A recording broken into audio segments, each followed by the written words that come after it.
News Madhya Pradesh का तेजी से बढ़ता न्यूज चैनल। कांग्रेस नेता और मध्य प्रदेश कांग्रेस प्रवक्ता प्रमोद कुमार द्विवेदी ने खेल नीति को लेकर फिर सवाल उठाए। द्विवेदी ने कहा कि खेलो इंडिया, खेलो आगे बढ़ो जैसे विभिन्न योजनाओं का प्रचार प्रसार किया गया था, लेकिन वास्तविक स्थिति इससे बिल्कुल विपरीत है। गुरुवार को इंदौर और मध्य प्रदेश में खेल के मैदान और खिलाड़ियों की वास्तविकता को लेकर काफी दयनीय स्थिति बनी हुई है। मध्य प्रदेश कांग्रेस कमेटी के प्रवक्ता और वरिष्ठ अधिवक्ता प्रमोद कुमार द्विवेदी ने बताया कि प्रदेश के कई नेता बिना अनुभव के ही खेल संगठनों के पदाधिकारी बने हुए हैं, जबकि इन पदों पर अनुभव खिलाड़ियों को होना चाहिए। यही वजह है कि इंदौर जैसे बड़े शहर में भी राष्ट्रीय और अंतर्राष्ट्रीय खिलाड़ी बहुत कम निकल पा रहे हैं। कांग्रेस की सरकार में नेहरू स्टेडियम, चिमन बाग और मल्हार आश्रम जैसे खेल के मैदान को संवारा गया एवं खेल को प्रोत्साहित किया गया था, लेकिन आज यही मैदान धार्मिक, सामाजिक और राजनीतिक कार्यक्रमों का मंच लगाने के काम आ रहे हैं।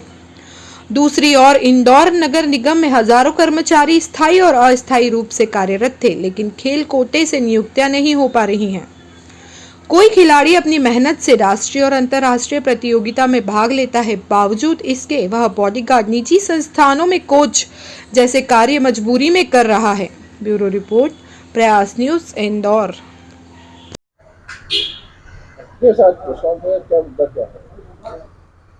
खेल के मैदान और खेल के संगठनों पर परिवारवाद की राजनीति। खिलाड़ी असुरक्षित है, खेल के मैदान नहीं है।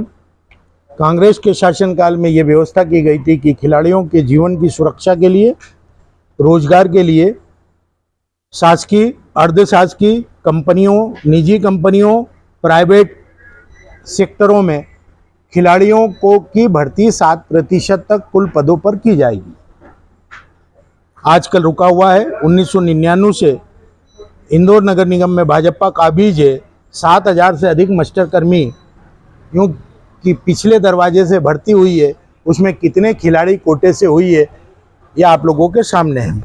नेहरू स्टेडियम, मल्हार आश्रम, चिमन बाग आदि कुछ ही खेल के मैदान थे।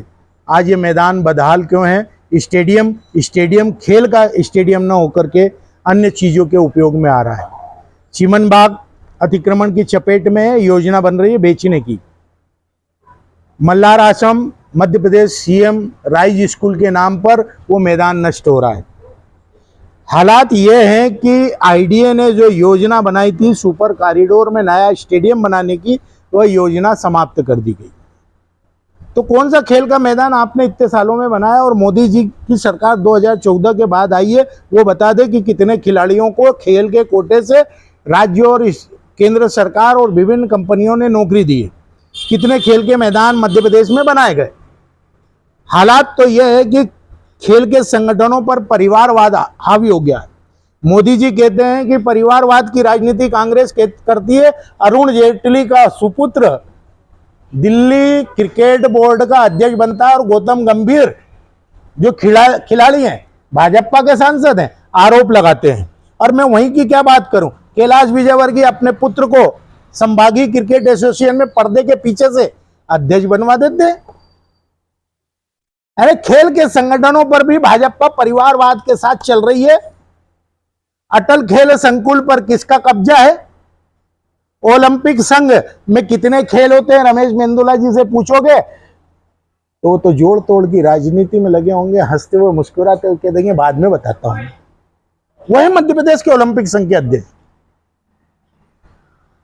मीर रंजन नेगी जैसा खिलाड़ी, जो कि अंतर्राष्ट्रीय स्तर पर प्रसिद्ध था, हॉकी का खिलाड़ी, जिसके नाम पर चक दे इंडिया पिक्चर बनी। उसे मजबूरन इंदौर में प्रकाश हॉकी क्लब के मैदान की दुर्दशा देखते हुए फुटपाथ पर हॉकी खिलाना पड़ता है, और जब दुर्दशा से द्रवित हो जाते हैं तो वो इंदौर से भोपाल तक की पद यात्रा की धोष देते हैं।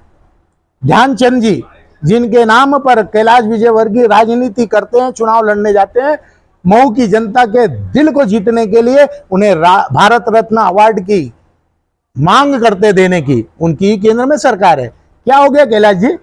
10 साल हो गए, कब मिलेगा अवार्ड?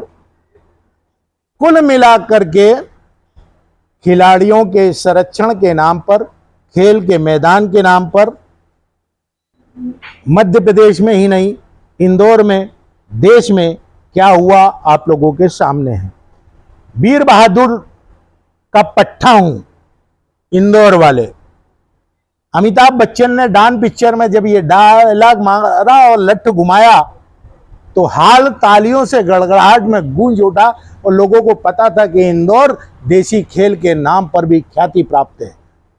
आज पहलवानों की हालत क्या है? अखाड़े नहीं है, अखाड़े हैं तो खुराक नहीं है और जीवन यापन के लिए सुरक्षा की कोई नौकरी नहीं है। वो किसी रमेश मेंदोला के बॉडीगार्ड बन जाते हैं या नगर निगम में बॉक्सर गैंग बना करके उन्हें मास्टर पर नौकरी पर रखा जाता है, लेकिन तनख्वाह किसी अन्य मद से दी जाती है। जब इसकी मांग उठती है तो उन्हें भी मनीष सिंह को हटाना पड़ता है। ये गलत भर्ती हुई। खेल सुरक्षित नहीं, खिलाड़ी सुरक्षित नहीं और खेल के मैदान नहीं। ये मोदी की सरकार है, ये भाजपा की सरकार है, ये भाजपा की ट्रिपल इंजन की सरकार है। यहाँ खिलाड़ी भी बर्बाद हो गए, खेल के मैदान भी खत्म हो गए और रोजगार के अवसर भी समाप्त हो गए। पूर्व मुख्यमंत्री ने घोषणा की थी कि नेहरू स्टेडियम को हाईटेक स्टेडियम बनाएंगे, लेकिन घोषणा भी नहीं रहेगा। क्या लगता है आपको? आप तो चले जाएं, हमने नेहरू स्टेडियम के दुरुपयोग पर कांग्रेस के ही नेता सुरेश सेठ हाथी लेकर के पहुंच गए थे विरोध करने। राजनीति में कहना और करना बहुत अलग विषय होता है। भाजपा केवल और केवल राजनीति करती है, खेल को खेल नहीं रहने देती। इसलिए स्टेडियम बर्बाद हो चुका है और जो जिमखाना है वहां पर सिफारिश के आधार पर खिलाड़ियों और बच्चों को खिलाया जाता है। आपको लगता है कोई सांस्कृतिक कार्यक्रम हो जिस प्रकार से चुनाव के लिए वहाँ लगाते, इस प्रकार का आयोजन नहीं होना चाहिए वहाँ पर, ताकि बच्चों का भविष्य जो है आज खेल के पीछे हम बहुत पीछे जा रहे हैं। मैं अगली किस्त में लता मंगेशकर के नाम के दुरुपयोग से लेकर के और इसी सांस्कृतिक के नाम पर क्या क्या इंदौर में हो रहा है उस पर सविस्तार से आप लोगों को बताऊंगा। मैं हर पहलू पे आऊंगा, हर अलग अलग पहलू पर जानकारियां दूंगा।